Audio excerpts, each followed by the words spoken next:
Welcome to Prostate Cancer Without Taboo, a podcast produced by PROCURE with the goal of helping, supporting, and informing men at risk and newly diagnosed people, survivors, and their families. Prostate cancer is the most common cancer in men. It is also the third leading cause of death, and in Quebec alone, 12 men a day are diagnosed with it. Yet, it is still a taboo subject for many. PROCURE podcasts are intended to be frank and transparent discussions with patients, caregivers, doctors, each with their personal stories and experiences with the disease. We hope that this tool will answer questions that you may not have dared to ask, and above all, will allow you to see that you are not alone. We remind you that PROCURE offers a 7-day-a-week telephone and online support service with nurses specialized in uro-oncology to answer your questions and concerns. We're here for you and your loved ones, so contact us. Hello, everyone. Welcome to Prostate Cancer Without Taboo. It's our podcast series that I hope will answer some of your questions or concerns. I'm Winston McQuade, your host, spokesperson for PROCURE, an organization that you probably know about, but hey, it's entirely dedicated to prostate cancer. So today's theme, how I coped with prostate cancer, is particularly interesting because we approach the perspective of a patient facing the challenges he'll have to overcome through his cancer experience, and this with an open heart. That is why, without further delay, I would like to present to you Michael Flinker. Michael, hi. Good morning. You've been with the organization off and on as a benevolent person speaking of, PROCURE and prostate cancer. I'd like to know, first of all, what got you interested in PROCURE?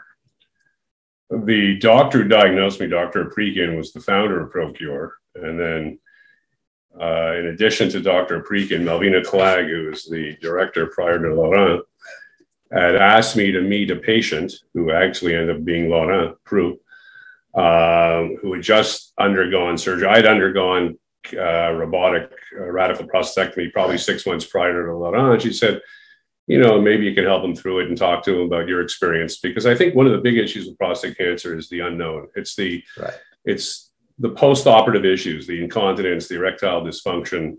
Those are the issues that, when you haven't gone through it, you don't know what to expect and how to deal with it. And Laurent and I met was kind of like a blind date. We met over lunch and we developed a terrific relationship. So that was over 13 years ago. And there's still, I don't know, I'm asking the question, are there still today remaining taboos about prostate cancer? Well, I think, I've done numerous talks over the years on prostate cancer. It's interesting.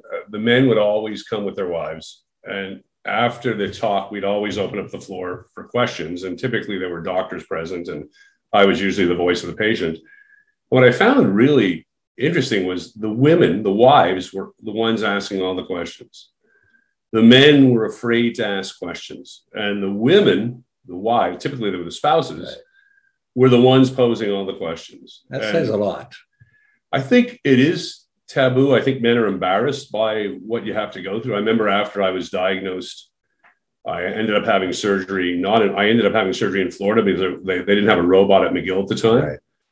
And I remember after after your prostate cancer surgery, you have a catheter for about a week. And after they removed the catheter, right, I remember the nurse giving me a stack of diapers. And I'm going, "What's that for?" And she said, "Don't you remember that Dr. Patel, that was the doctor operating on me, said you're going to be incontinent for a while, but we're going to help you overcome this." And I was so humiliated, I had to go buy diapers. And this was in Florida. I did this at the Celebration Medical Center in Florida. I said, "Where do I buy diapers?" And she said, "You go to Walgreens." And I was humiliated. I mean, here I was 53 years old buying diapers. And so I went to Walgreens and told them my father was about my size, just had prostate cancer. I need to buy him diapers. Now, incidentally, my dad had died 20 years prior. So, but I didn't want to embarrass myself by telling the clerk I needed diapers. And one of the funny things was that when she pointed out the diapers, she said, "We even have a pinstripe diaper." And I'm going, I can't believe they're making diapers into a fashion conscious statement. And she says, "You can wear it in the gym. Nobody will know." Right. So I brought the diapers home. I returned home from Florida, and I remember I was very conscious of, locking our bedroom door, and I got changed. We had my youngest at the time, this would have been 2009, would have been 7 years old. Yeah. And he had this bad habit of just barging into the bedroom. So I'd always lock the door. And one time I forgot to lock the door, and he comes barging in. He sees me wearing this pinstripe diaper. Okay. And he goes, "Dad, what's that? Let me help you buy your underwear. Those are atrocious." So I think, that's the humiliation that comes with the disease. Talking about erectile dysfunction. Right. These are difficult issues for men. Nobody wants that. Nobody wants to be, without capacity to make love to someone. Without capacity to make love, you feel like, you've gone from adulthood to childhood again, wearing diapers. Yeah. I remember, in Florida, they assigned a nurse to me as my coach to help me overcome the incontinence. And after 7 weeks, she said, "Throw away the diapers." And I said, "Are you kidding me? I'm going to make a mess of myself." She said, "That's the idea. Just go to the bathroom every hour until you regain that sensation of what it's like to, that urge to urinate." And I told her after 2 weeks, I said, "I'm happy to announce I trained myself faster than any of my 4 children." And she commented, "Well, it is your second go round, right?" But that's humiliating, right? I mean, here you are, you've gone, you're an adult, you feel somewhat virile and macho, and now you're wearing diapers at 53 years old, or, erectile dysfunction. It's one of the aspects. It's not the only one. No. I mean, yeah. And the biggest fear is probably, will the cancer return? You're living with that. Right. Probably I'm not alarmed by it anymore. I think I get nervous about 2 days before my PSA, because now I'm at a point in my life, it's 13 years post surgery. And I only get tested for prostate cancer once a year with the use of a PSA test. And I'd say probably only get nervous the day before now. Whereas before it was, the first 5 years, I think the first 3 years I was getting tested every 4 months. And then years 4 and 5, every 6 months. And then once a year thereafter. But I would say after I got through year 5, I would only get nervous a couple of days before the actual test. Did they suggest that you do Kegel exercises once you took the catheter out, and that you were training to be to lose the fact that you are incontinent? Absolutely. They said do them nonstop throughout the entire day. Right. And I probably, without even realizing, probably still do it to this day. Don't they recommend that you keep doing it? Because I think they, so long ago, I believe they did. I just keep doing it. And it really does work. Right. I think the biggest fear with the incontinence is, I was lucky enough that, because I did it in Florida, they had the resources to assign a coach to me. But I remember asking her, like, how long is this going to take? And she said, I haven't had anybody go beyond 3 months. So at least in my own mind, I could take days off the calendar and say, I'm getting closer to the finish line. Yeah. And I think that's the scary part, is you're always questioning yourself, will I overcome this? Am I going to be stuck in diapers for the rest of my life? Right. Will I regain some kind of functionality so that we can, engage in intercourse? I mean, is it going to be totally obliterated? And there were accidents that happen. All of a sudden you, I don't know, you go on you go to the circus or something, or you burst out laughing, and then all of a sudden you're leaking again. So that's a little discouraging. So that's why I guess you should keep on doing it, and it sort of becomes a habit, right? Yeah, it does become a habit. And over time, you realize that like if you're going to engage in strenuous exercise, you learn that you have to, discharge, urinate before you do the exercise. So you learn the habits that prevent you from having those accidents, in addition to doing the Kegel exercises. It would be the same thing when you're making love. You go to the bathroom before. Exactly. So as not to have an accident during intercourse. Exactly. Yeah. Okay. Listen, when did you doubt that something was wrong before you were diagnosed with prostate cancer? Did you have any symptoms? Well, was it hurting? Was it whatever? The symptoms was constant need to urinate. I couldn't get a decent night's sleep. The last couple of years were, particularly the last year particularly, was brutal. I was getting up 5 times a night. I just found myself lacking energy. That much. And it was very difficult. I couldn't get a decent night's sleep. And I remember seeing Dr. Alawali, and he had biopsied me the previous 2 years because my PSA had gone through the roof. And what would that be? I was around 12 and a half. Oh my gosh. And he said that it's still negative for any cancer. And by that time, I was getting frustrated. Dr. El-Ali, he said we tried some medication to reduce the size of the prostate. Didn't work. I was still, so I went to see Dr. Korkos of the Jewish in between, because I was seeing Dr. El-Ali at this point in time every 6 months. Dr. Korkos tried something else, didn't work. And then when I went back for my last visit, it was April. Well, I saw him actually mid-March in 2009. And he said, your PSA is still right. We have to do another biopsy. And he said, have Carmen, who was his secretary, and was a lovely lady, said, make sure she squeezes you in by July. And I'm thinking, this is my third year in a row of biopsy. Yeah. There's no way I'm waiting until July. And fortunately, his office was quite a distance from his secretary's office. So I said to Carmen, doctor, this was the middle of March. Dr. El-Ali wants me biopsied by the end of March. And I knew by the time he talked to her at the end of the day, he had seen so many patients that day, he would remember what he had told me, right? And she said, I don't know how I'm going to squeeze you in. The best I can do is April 1st. I said, that's fine. It's close enough to the end of March, because he told me end of July. April 1st is a bad date. Yeah, that's no joke, right? And he did the biopsy, and he said, go see, have Carmen schedule for April 23rd. Right.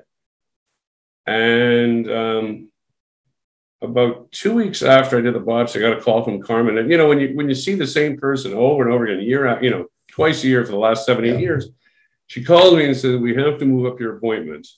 Oops. And I was always seeing at the old Royal Victoria. And he says he has to see it at the Montreal General. And every time I'd seen him, I was at the Royal Vic. And all of a sudden, he's moving up an appointment. So I said, Carmen, do you have my results? She said, no, but I better get them, because he's going out of town on the 23rd, and then he's going to explode if you show up and there's no results. And I'm thinking, whoa, she's an awful liar. Awful liar. So I meet him in the Montreal General, and there were no patients there. I met him in a conference room, and he said, I'm just doing research today. And I'm thinking, all the years I've been seeing him twice a year, never saw him in the Montreal General. Furthermore, when you get to see somebody often enough, he had this expression like he just walked out of a funeral parlor. And he had my file in front of him, and I'm thinking, this is going to be horrible news. And he said, okay, let me look at your file. And I'm thinking, you must have read this 6 times already, just by the expression on his face rather. And so he opens the file, he reads it, closes the file. Says, I want to check one more thing. Opens the file again, checks what he has to check. Closes it and says, one more thing. I don't know. I can't believe how absent-minded I am today. Opens the file for a third time. And I keep noticing he's looking at the same page. So he finally closes the file, and he has this really distraught look on his face. And he goes, I've got bad news. And I filled in the blanks and said, I have cancer. And he goes, I didn't say anything yet. I said, you didn't have to. I said, Dr. El-Ali, we've got to know each other, and your facial expression said it all. So I said, where do we go from here? And now I had cancer prior to this in 2004. Okay. So it was possible for you to keep your cool? I think so. I think, I always joke with people. One of the advantages of having had cancer before was I knew how to deal with it the second time around.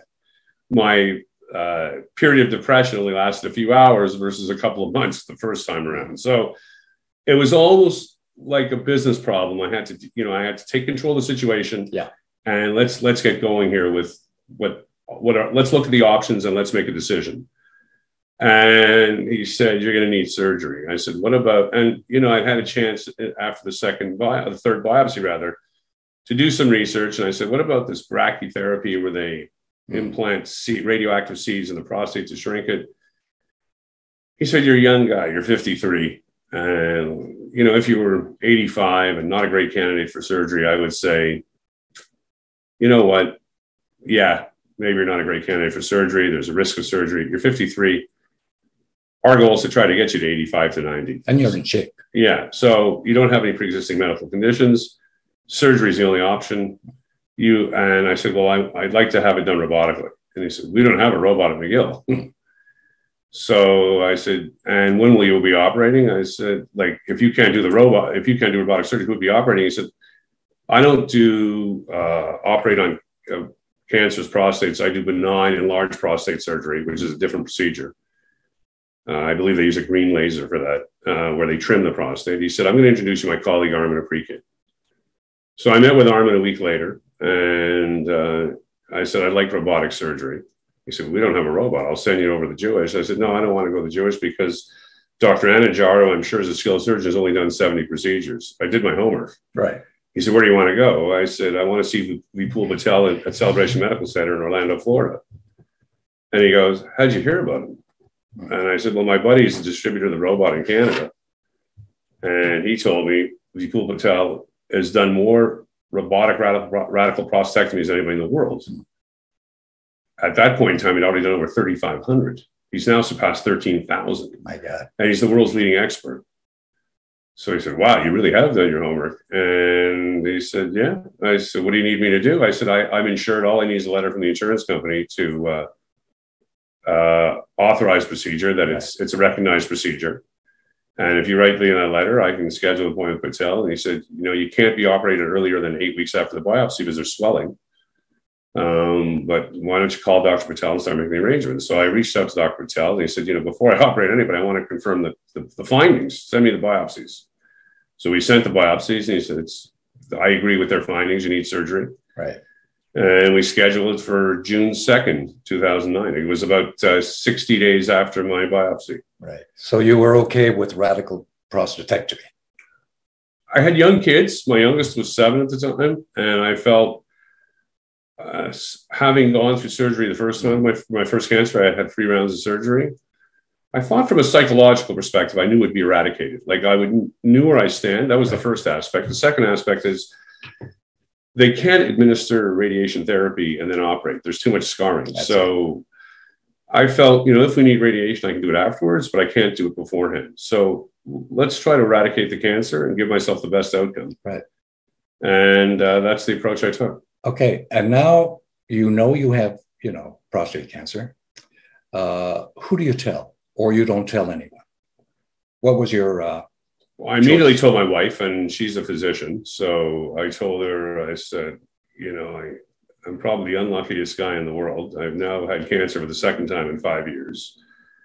I don't know what I did to deserve this. I thought I was a pretty nice guy, but, and I remember feeling, and she looked at me and she said, if you were picked up early, maybe the luckiest guy in the world. Winston, it's like looking at the bottle. Turned it around.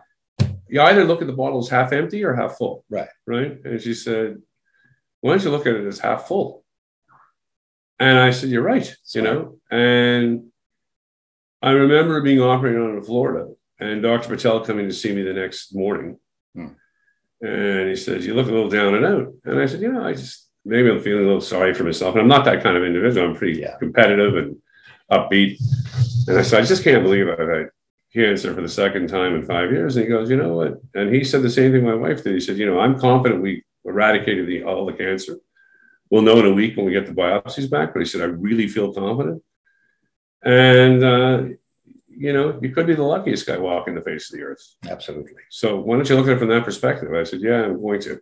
What about the kids? You have 4 kids. Correct. I didn't tell them. I wanted to wait till I got my biopsy results back because I wanted to know what the process was going to be, whether I was going to be in for prolonged treatment, whether I was going to be, whether they considered eradicated. So when I came back from Florida, I waited till I got my first PSA test, which was 4 months later. And what was that? It was negative. It was 0. And I went to my kids. I said, I told them I'd gone to Florida for a minor procedure. I didn't go into details. And I said, guys, I had cancer for the second time.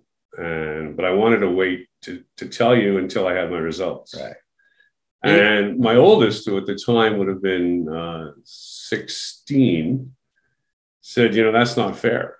I said, what do you mean? He said, well, you always told us if we have a problem, we should come to you right away. And you may be a little angry. Maybe we did something stupid. But you always said you'd get over the anger and help us deal with the situation. And you told us never hide anything from us. And it was a good lesson because I said, well, I was just trying to get all the details. And they said, let us deal with the pressure in our own way. we're not too pleased with the fact that you hid things. And I said, well, now everything's on the table. There's nothing more to hide. This is where I stand, but I get where you guys are going. And I guess I should have practiced what I preached. Right. So, and your wife, of course, was fully aware of the consequences, the ins, the outs, and the whatever, and what you might be living or going through, because it's not, it's not a well-paved road all the way. There are ups and downs. There are moments when psychologically you feel down. Sometimes you need to be like pushed a little bit, tap in the back, whatever. Did you go through that process also? Yeah, I think, well, one of the great advantages I had, because the U.S. medical system has so many resources, they assigned a nurse who was my coach, and she would call me twice a week. And I had her number if I was ever feeling down and out. And right, she would call me, and it was almost like a cheerleader / coach. She would tell me, we're making headway. And, every week she'd call me and say, we're 1 week closer to the finish line. And it was really upbeat and a very positive talk all the time. It was never, I hope we overcome it. I remember one of her conversations, I guess she sensed I might have been a little bit depressed. And she says, don't screw me up. Nobody's ever gone beyond 13 weeks in terms of incontinence. And you're not going to screw up my record. So I think having that kind of cheerleader in the corner. Right. And then, going home every day to 4 kids thinking, you know what, I got to get through this. Come hell or high water. I mean, listen, everybody has the same view with cancer. I don't think, people say you need an upbeat attitude and a positive attitude. And I think most people do. And there's obviously an element of luck here. But they were my great motivation. I wanted to see them grow up. I mean, my oldest was only 16 at the time. I said, I have so many events I want to see. Of course. That's the biggest motivation. Right. How did it really affect your intimacy? How was what was your capacity to actually be like 100% into making love with your wife, for example? Very beginning was very frustrating. I just found myself very ineffective, very frustrating. And I found the more pressure you put on yourself, the worse it got, right. And especially experimenting with, they'd given me Viagra prophylactically. Mm-hmm. And it's so short acting, or at least I found it was anyway. You had to time things perfectly. And, right.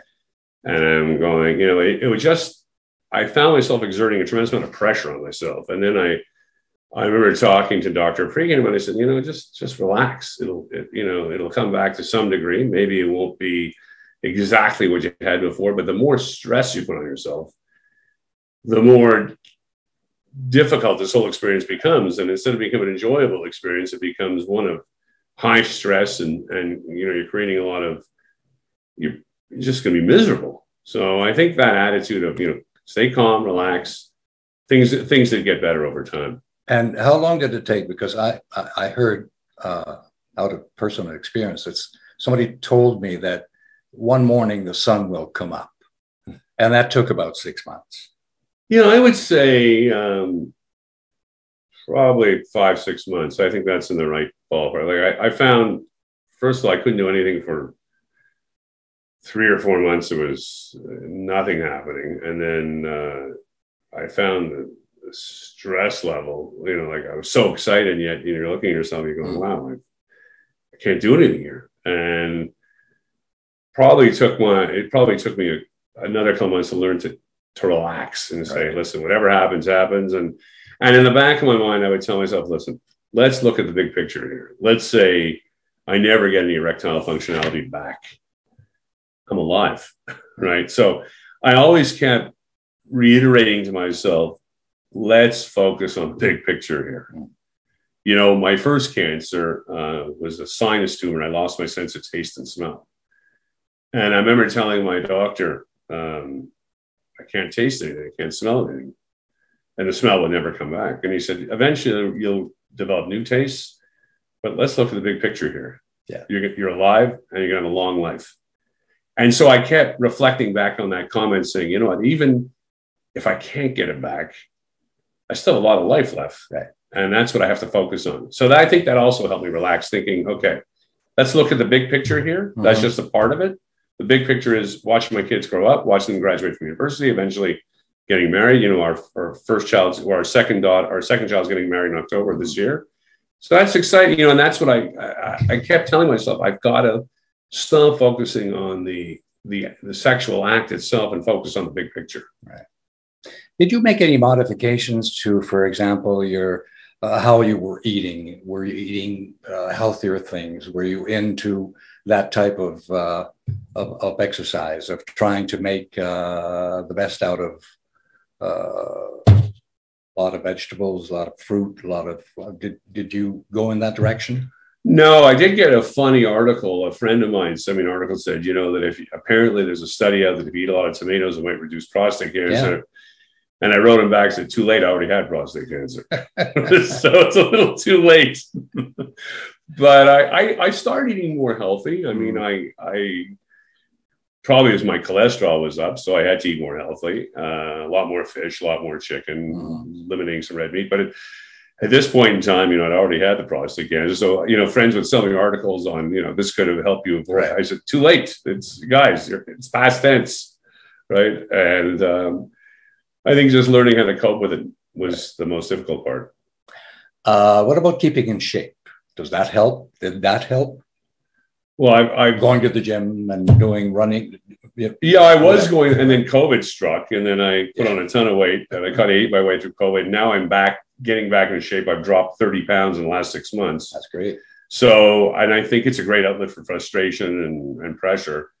I think you have to, working out helps clear your mind, you know, especially in the early stages of cancer when, you know, it's constantly weighing your mind, waiting for that next test, waiting for the next visit, waiting for the results. Yeah. You need a stress release. You know, it does weigh on your mind. I don't know of anybody who can walk through it and say, I don't think about it till the day before the test. I mean, that takes many years before you get to that point where you say, okay, the test is coming up tomorrow. And maybe a day or two before I start to, you know, I really start to think about it. That took a long time to get to that point.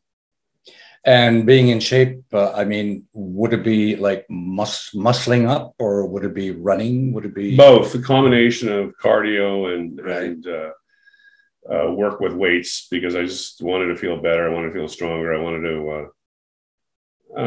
It just was a great outlet for frustration and feeling better in general.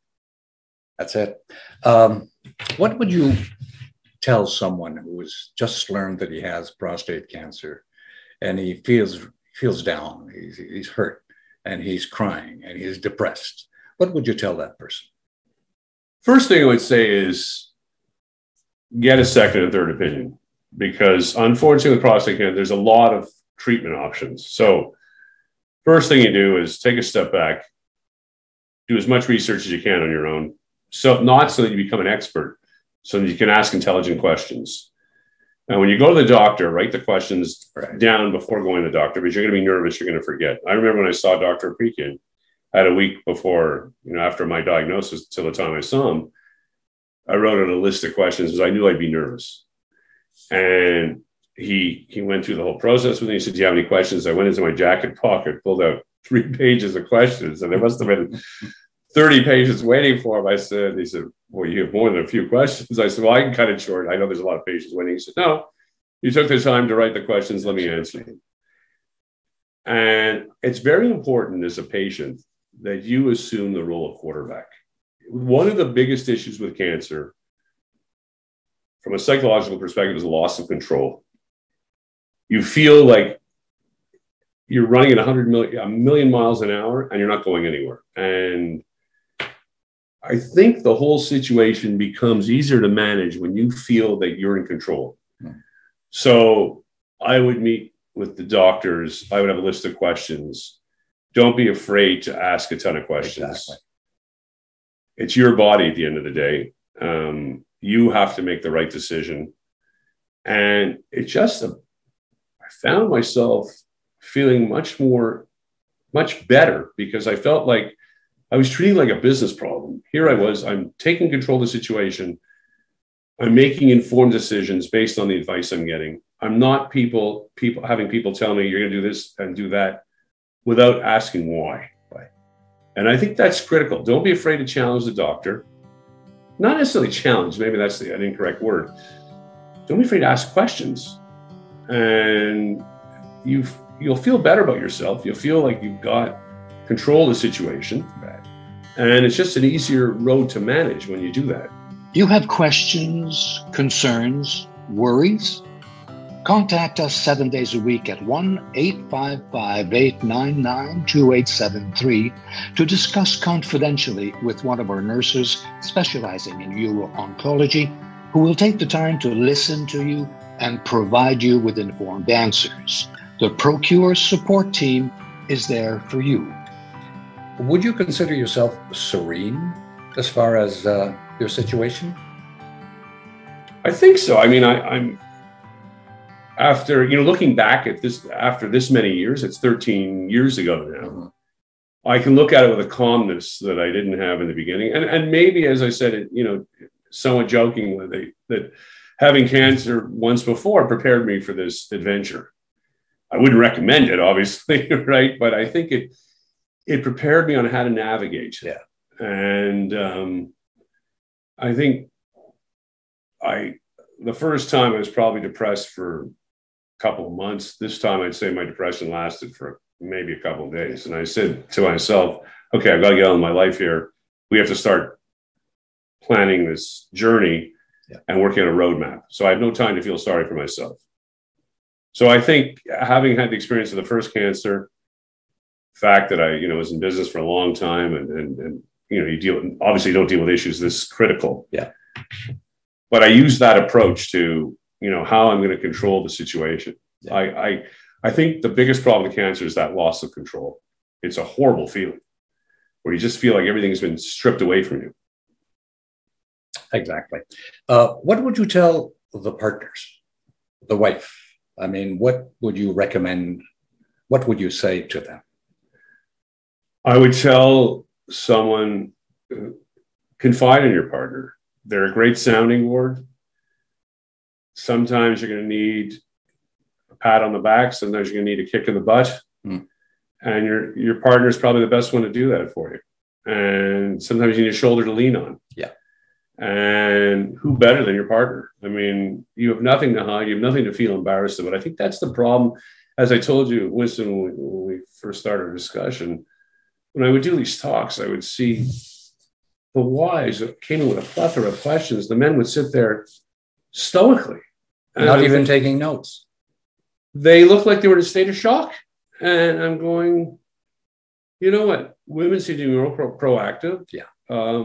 We have to take that approach. Women have been dealing with breast cancer years, and they seem to be very proactive, and they seem to have this innate ability to tackle it and ask the questions. And men have to adopt the same attitude. There's nothing to be embarrassed about. Right. We didn't ask for this problem. We were dealt with. We were given this problem.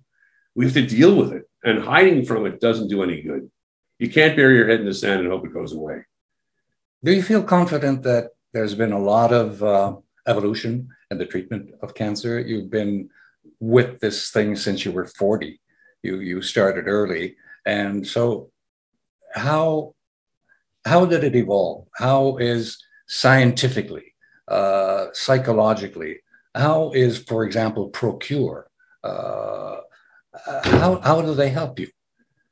So I think the psychosocial aspect of the disease has really evolved. The ability, the counseling available, leaning on other patients, people who are willing to speak to newly diagnosed patients, that's been a huge evolution. I remember my dad was afraid to talk to people about it. He was embarrassed. And so I think from that perspective, there's been a huge evolution. There's a big support group readily available.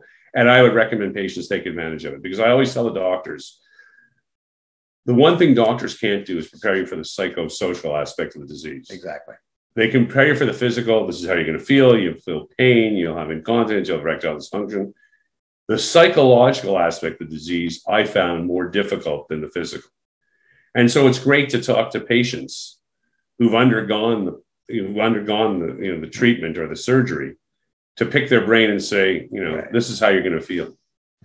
I think in terms of treatment, you know, when I do my annual talks, I would tell people we've gotten to a point now where, let's say there's a fly on the window.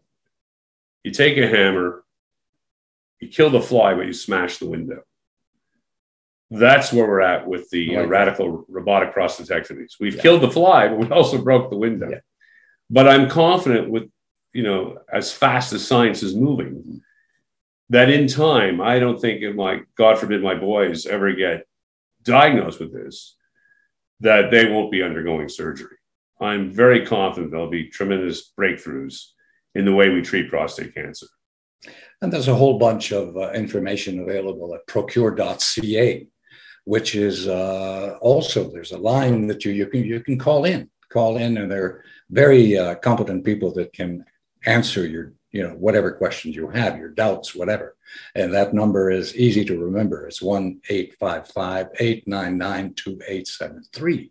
And you ask the question that really bothers you.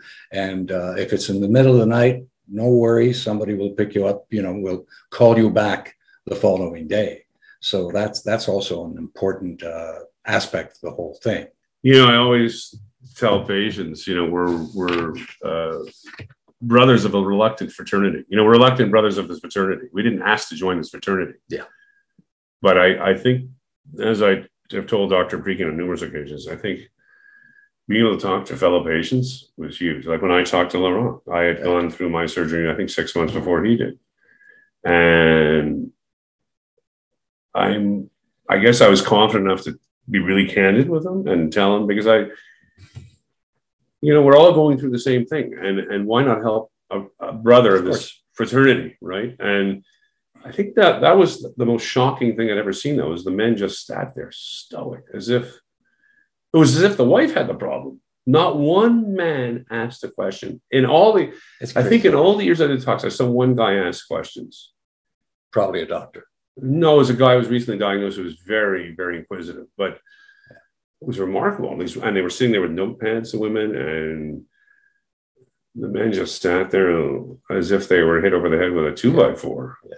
And, you know, that's not going to help you get through the situation. The key is, like I said, take control to the best of your ability. You then feel like you've accomplished some measure of success, because to sit there and just be carted along and say, okay, you know, what's next? Right. It's a horrible feeling. Horrible. And I remember having, you know, Fred Sade told me that I had cancer. So it was the second time I did the prélèvement. And I didn't lose it. I just went numb. I didn't hear anything he had to say. So I had to go back. I called him the next day. I said, Fred, can I see you? Because I don't remember a damn thing that you said. Right. You know, so I went back at the office alone after having walked down the street with my wife and crying, both of us crying, because it's the first time I ever had cancer. So I thought I would die. You know, well, that's the first thing, right? You think that the world's coming to an end. Yeah, and exactly.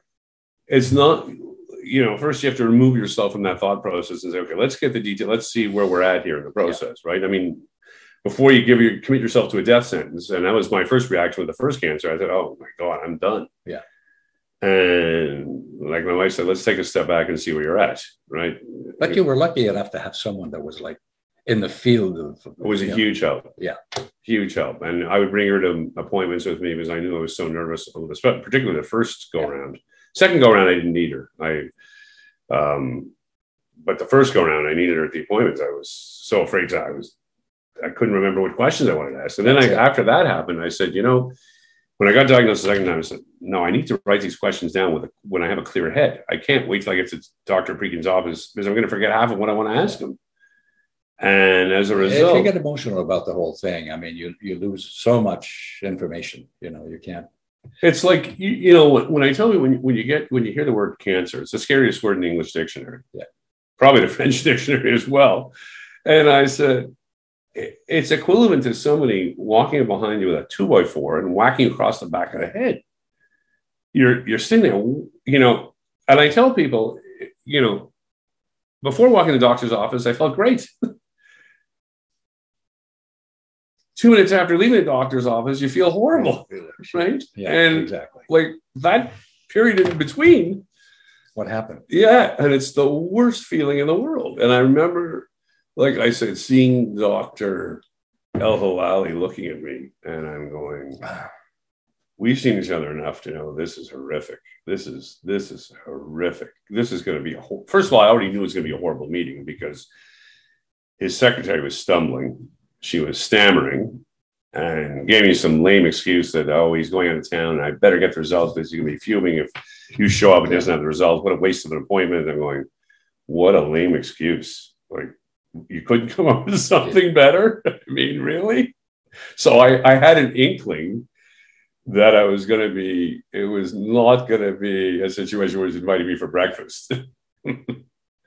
And as soon as I walked in, I saw a look on his face that I'd never seen before. Yeah. And even though the doctor has to remain detached because you can't get emotionally invested in every patient, you'd never be able to function. You could see how badly they want to win these battles. You could see it in their face. They don't want to deliver this kind of news. Yeah. But then the next step is I got to get you through this process and help you overcome it. I remember one funny story. I was doing a talk and Armin was talking about, he put up 3 Gleason scores, all 7s. And he said the first 2, patient A, patient B, are now, I think patient A was 13 years post surgery and doing great in remission. Patient B was about 7 years post surgery in remission. Patient C, same Gleason score, died in 3 years. And he said, what we don't understand is why did that happen? Yeah. And we think prostate cancer might be a generic term for a lot of cancers. Like there might be different types of prostate cancer because it shouldn't have happened, right? 7, all 3 had 7, Gleason scores of 7. Patient A and B are doing great. Patient C dies within 3 years. What caused that? Yeah. So he said, there's still a lot of unknowns that we're investigating. Anyway, I was called up to speak and I was in a state of shock because my Gleason score was 7. And Gwen Nakas, who was heading the event for Cedars, called my name up and I guess I was fixated on that 7, patient C, right? And Armin sits down and he says, Mike, they called you to come and speak. I said, I know. Armin, I'm fixated on patient C. I said, I had the same Gleason score.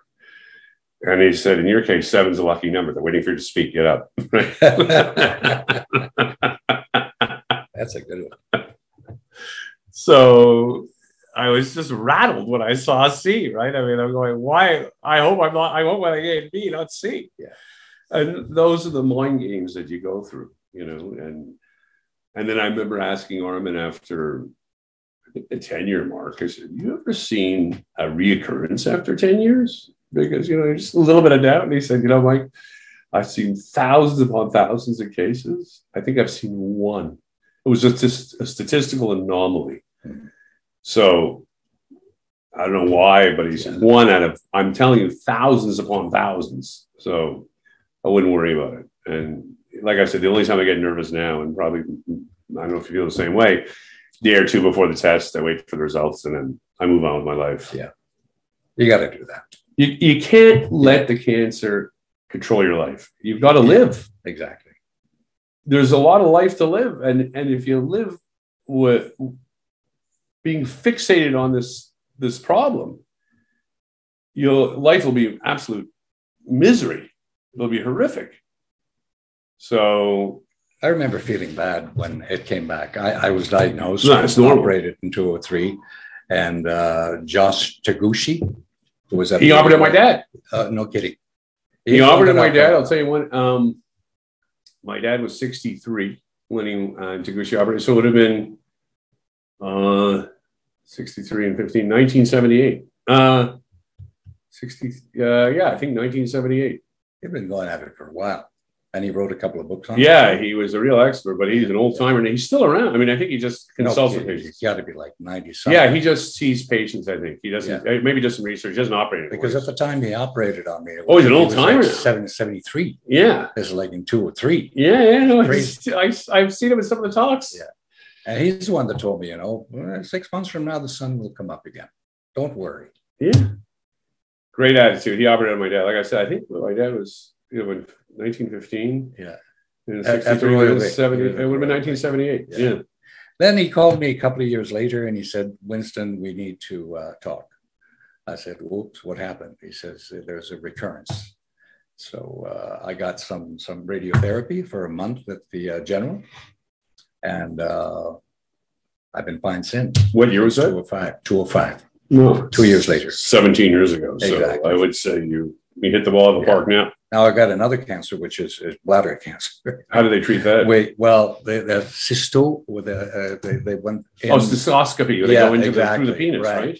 Through the penis, and they go, and you can actually see the inner wall of the bladder, and you could pick them up. The metastases were there. Was a larger one and two small ones. So he eventually operated the same way through natural. And he gave me chemo, liquid chemo at the same time. He scraped it. And now that's been like 3 months ago and things are fine. But the only thing is I've become more incontinent than I've ever been. So I'm working at the Kegels, man. Like same thing, you know. Same thing. So we're going through it all over again. It's just frustrating and you have to go change. And, you know, it's not an experience. Like I think, I can see why men would get humiliated because, you know, men envision themselves as being virile and macho, right? And all of a sudden you go from... Not even to that extent. I mean, just being normal. Just being normal. That's actually a better description. Just being normal, living, you know. Right. And I don't know. I can see why the men get discouraged, but at the same time, I think you have to take... It's like my wife said, you know, look at the glasses half full, not half empty, right? And that's where you, like Taguchi said, the sun's going to rise, right? And I like thinking that way, but reality sometimes just doesn't go in that direction. Yeah, and I mean, you know, it can be like a kick in the teeth. I mean, like the back of the head, bang. But you know, my glass is still half full, so let's. And you seem like a fighter, so you know, and I would use things like my kids to motivate me without even them knowing it, right? Seeing all these events and looking forward to these events, looking forward to going back to work. And, you know, I found actually the stress of work, running my own business really diminished after cancer. I remember one funny situation was we had a bid that was due with Walmart. And my partner said, we just got an email from Walmart saying we missed the deadline. We didn't submit the bid on time. I said, we submitted the bid on time. And he was panic stricken because the next bid would come up in 2 years and we lost the business for 2 years. We didn't lose the business. We've got the business. How can you be so calm, right? And he was ready to jump out of the window, right? And I said, because when you've gone through cancer twice, you don't panic with these things, right? And I said, I'll reach out to my contact at Walmart. This was my client. And his name was Ken Wrong. I said, Ken, I have proof that I sent this in. I don't know what happened on your end, but give me an hour, I'll call you back. He said, we've got it. Don't worry about it. And my partner said, like, you didn't flinch. I said, because when you've been told you have cancer, that's reason to be scared. Yeah. A clerical glitch doesn't faze me. Does not faze me. Good way of looking at things, man. So, you know, I tell people, you know what everybody always says, the most important thing in your life is health and happiness, but people really only pay lip service to it. They really don't adhere to that philosophy. But I said, ask any cancer survivor, they really do adhere to that philosophy. Yeah. Most people just, it's a great phrase and they utter it with regularity, right? But they don't practice it. But it can be empty, you know. It's more often than not. But I said, talk to any cancer survivor. They get up in the morning. It's a great day. Yeah. I remember playing with a golf after my first game with a guy I used to visit with the bank, Bill Brentis. He was a VP of the TD in foreign exchange. And he was my mentor. Like through Hope and Cope, I reached out to him because he had testicular cancer, but I needed somebody to talk to. When I invited him to play golf, and we're playing with Bill, myself, and I think Dave Saltzman. I forget who the fourth guy was. And Dave Saltzman's a good golfer, having a horrible day. He's like, God damn, he's cursing. And Bill says, just waking up's a great day. And Dave says, you have to bring a philosopher, right? I said, well, Bill's a cancer survivor. And all of a sudden he said, Dave Saltzman turns to me, I feel like a moron now. here I am bitching about a golf game. And this guy survived cancer and really appreciates just a great day walking a golf course, you know, basically a walk in a park, right? Just exactly a beautiful experience, sun shining, it's warm. And I'm getting flustered hitting a golf ball, so I feel like a complete moron. So it's an educational experience for him. Because we do get flustered over stupidity, complete stupidity, you know? And we shouldn't. There are bigger issues in life. And, you know, I used to think when my grandmother died at 90, I said, boy, she was old. And I realized as I'm moving along, I'm going, you know, this life that we live it's only a few chapters long. It's not very long. Sure. And my parents always used to say, it goes by so quickly. You know, you're a kid, you're thinking, what are they talking about? And then as you become an adult, you realize, wow. Yeah. And I always tell my kids, you know, it's not that I'm smarter than you guys. I just listen to because I've lived through the experiences. I can help you avoid a lot of the pitfalls along the way. I think you guys are far smarter, but take advantage of my experience, right? Why replicate mistakes? And I said, the only, you know, I tell my kids, the only regret I have is that we didn't have a fifth kid because my wife miscarried with twins. And I said, can we go from 4 to 6? She said, yes. I said, I better put the gun back in the holster. And the other regret, I said, I wish I had all this experience in business prior to making the mistakes. But of course, that's how you learn in business, right? So, but I think I always tell, when I do the talks, I always tell the patients, probably the positive thing that came out of cancer, it really taught me how to enjoy life. There are no bad days. There are days that are better than others, but there are no bad days anymore. Consider yourself lucky? I tell people I don't buy lottery tickets. I won the lottery twice already. There's no point in buying any more lottery tickets. I am the luckiest guy walking the face of the earth. And so I don't have bad days. I have days that are better than others, but every day I wake up in the morning and said, that's a great start. That is a fantastic start for the next 16 hours. And that's how I view life. Yeah. And I think if you talk to most cancer patients who survive, they're going to tell you the same thing. There are no bad days. You get up in the morning, that's a great start. Well, the way you talk, I mean, it's like people must lap it up. You know, I had a meeting with Armin. I'm not going to go to the list, but I had a meeting with Armin the other day with Leanne Feldman, who's chairman of surgery.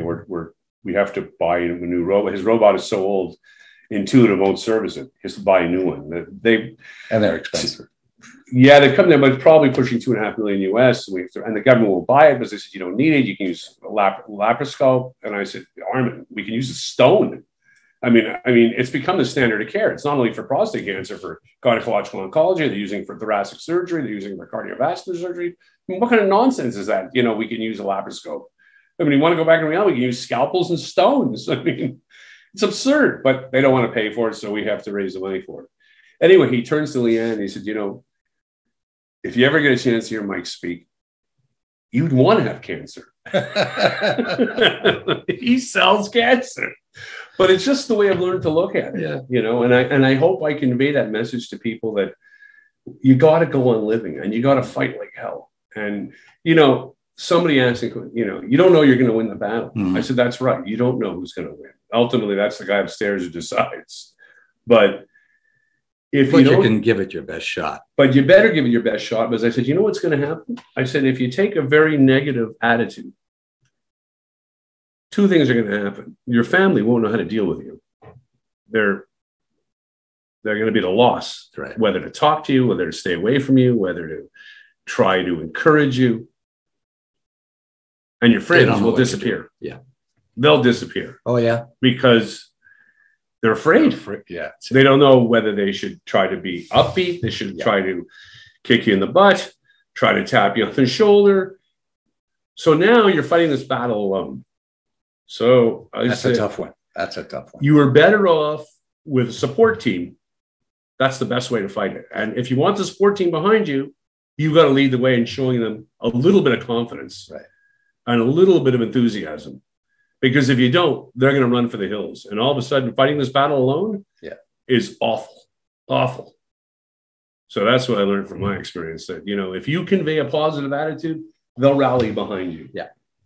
If you convey a negative attitude, an attitude of I'm scared out of my mind and I'm depressed all the time, they're going to run for the hills.